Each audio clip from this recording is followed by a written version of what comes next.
भगत जनों, संसार में अनेक प्रकार का विस्मय है। उस परमात्मा की बनाई हुई इस सृष्टि में कई ऐसे तत्व हैं, कई ऐसे दृश्य हैं जिन्हें देखकर आश्चर्य होता है। आश्चर्य है, आश्चर्य इस बात का होता है, काली रात जो बहुत काली थी किधर चली गई? श्वेत प्रकाश कहां से आ गया? वाह, क्या विस्मय है, क्या आश्चर्य है। हैं? यह पूरब की ओर लालिमा कैसी? इस नीले सरपोश को कौन सुनहला कर गया? आहा, क्या सुहावना तथा भव्य दृश्य है। वाह, क्या आश्चर्य है, क्या विस्मय है, परम अद्भुत है। कैसा गोल गोल प्रकाश का दमकता हुआ गोला क्षितिज में से निकल रहा है। कैसा अद्भुत दर्शन है। रंग है, रूप है, तेज है, मस्ती की फुहार है, सौंदर्य का विस्फोट है। वाह वाह, परम अद्भुत है। गोले का तेज कैसे बढ़ गया? पिघले हुए सोने की दमकती टिकिया है कि प्रकाश की लहर है। आश्चर्य और बढ़ गया। आश्चर्य का अनूठा चढ़ता हुआ यौवन है। दमक पर दमक, चमक पर चमक। वाह, अद्भुत है, परम अद्भुत है। प्रकाश, तेज, सौंदर्य की दमदमाहट में से किरणें फूट निकली। आश्चर्य सीमा पार कर गया। किरणें फैली, जगमग करती हुई किरणें फैली। आकाश, धरती तथा अंतरिक्ष सौंदर्य से भर गए। किस गंभीरता से तथा गजगामिनी गति से लाल लाल दमकदार, झलकदार, आबदार, नशेदार चाल ढाल से टिकिया ऊंची चढ़ी आ रही है। अद्भुत से परम अद्भुत हो गया। वाह वाह, विस्मय का आनंद आ गया। दर्शन है कि विशुद्ध विस्मय है। हाँ भाई, विस्मय। विस्मय यदि झलकार मारता है तो यही सब कुछ कर देता है। देखो, भाई गुरदास जी को विस्मय ने अपनी झलक दिखाई तो वे मस्त हो गए। फिर उसका पता इस तरह उन्होंने दिया। दर्शन देखत ही सुध की ना सुध रही, बुध की ना बुध रही। मति में ना मति है, सूरत में ना सुरत और ध्यान में ना ध्यान रहो। ज्ञान में ना ज्ञान रहो, गति में ना गति है। धीरज को धीरज, गर्भ को गर्भ गयो। रति में ना रति रही, पति रति पति है।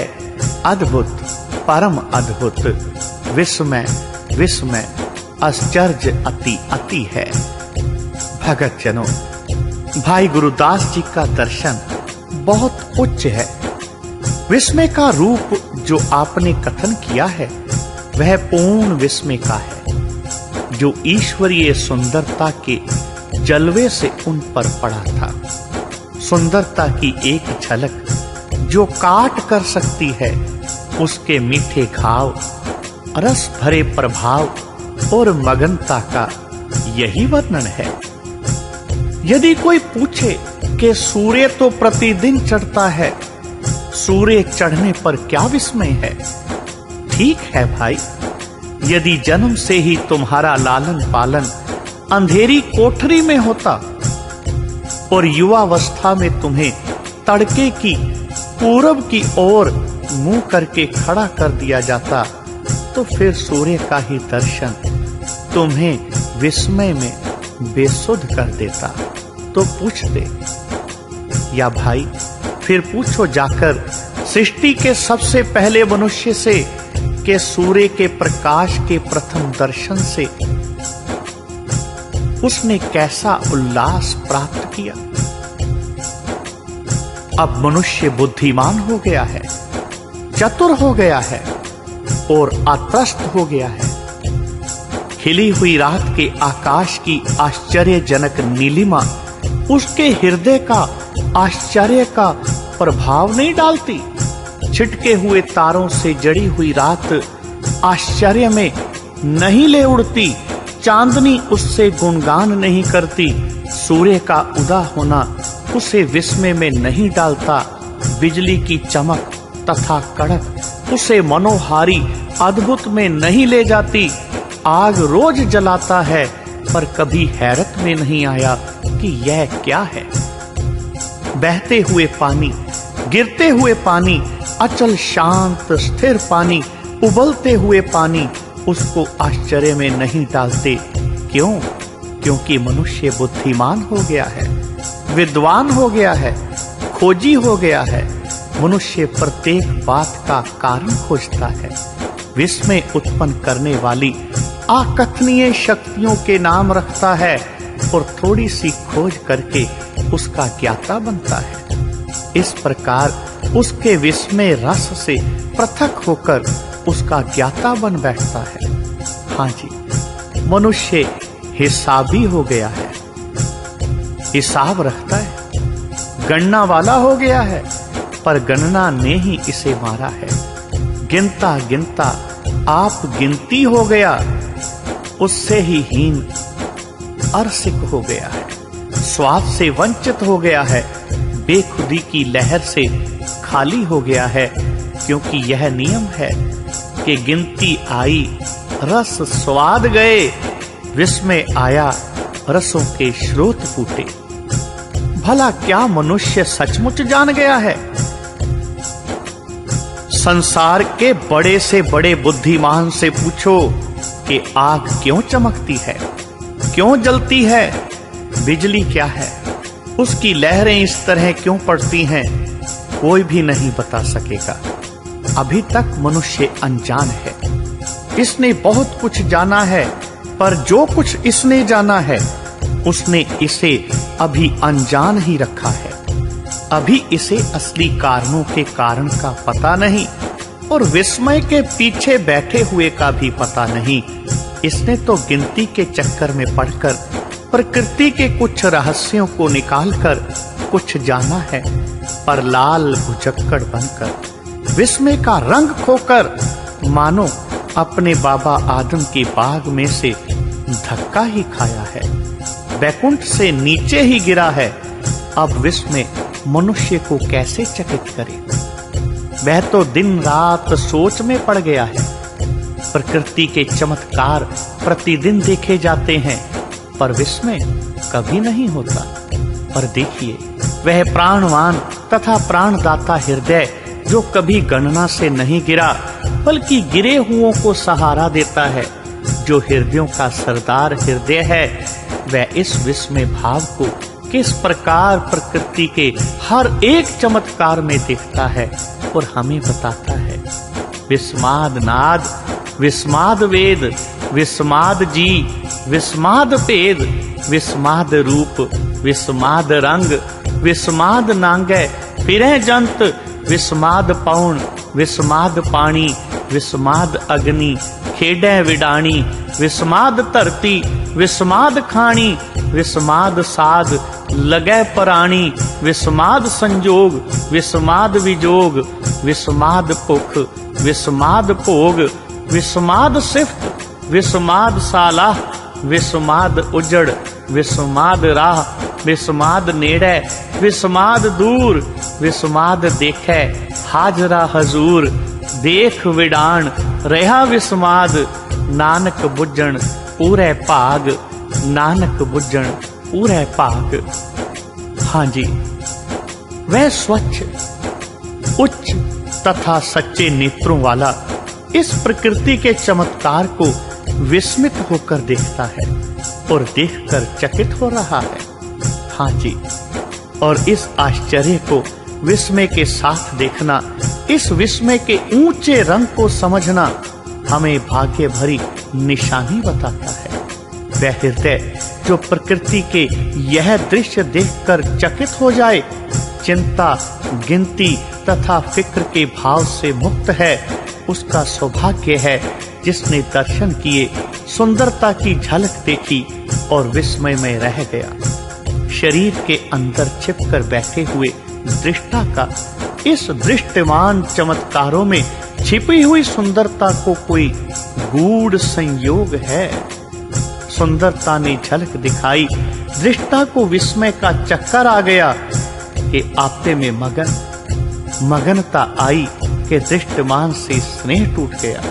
दृष्टमान का स्नेह टूटा कि आपा आपे में तथा आनंद की गोद में छलांग लगाने के लिए तैयार हो गया अथवा छलांग लगा ही दी गई। हाँ जी, यही समाधि है जिसके पीछे योगियों के युग व्यतीत हो गए और तपस्वियों तथा हठियों के कल्प गुजर गए। चिंतन में शनि, त्यागी, वैरागी, जपी, तपी कई रूप धारण किए, कई हाथ पांव मारे, पर इसे अपने आप में आपे को आपा करने वाला रंग न चढ़ा। पर ना चढ़ा, यह तो रस की वस्तु थी, चिंतन की वस्तु नहीं थी। चिंतन रस को तोड़कर गिनती में डालता है, फिर आवश्यकताओं से शारीरिक शुद्धाएं लोभ में ले चलती हैं, फिर लालच में पड़ जाने से ले लेने की वृत्ति में लोभ का रस आता है।